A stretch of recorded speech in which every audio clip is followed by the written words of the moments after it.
ताहि दिन से जौन सबके खेतमे जे काज करै छलिए तऽ आधा किलो एक सेर कहै छलिए नापि रोटी बनै छलिए।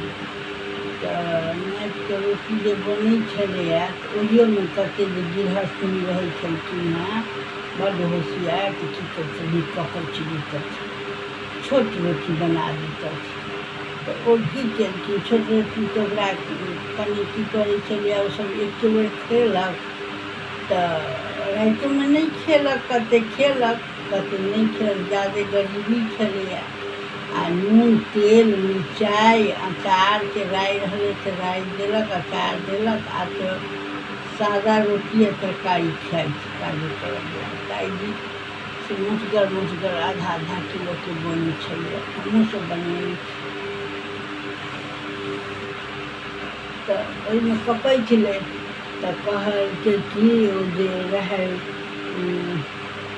काज करऽवला जौनसब तऽ जौन कहलकै कि मलकिनी कनि काँचो कुचुर देबै तऽ गतगर करतै। तऽ ओ की कहलकै जे ककरो कहबै नहि ई बात। तऽ कहलकै बड़ बढ़िआँ नहि कहबै। तऽ घर पर अएलै तऽ कहलकै मलकिनी जे कहलहुँ हेँ से मोनेमे राखब, मलकिनी जे कहलहुँ से मोने। सब कहलखिन की कहलक कनि जिज्ञासा भऽ जाइ छै।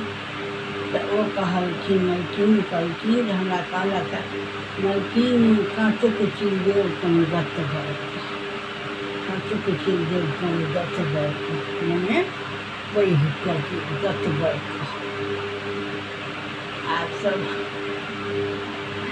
एकर कॉमेडी बनि गेल जे काँचो कुचुर देब तऽ गतगर कऽ। तऽ ई कॉमेडी केहन लागल से कनि कहू।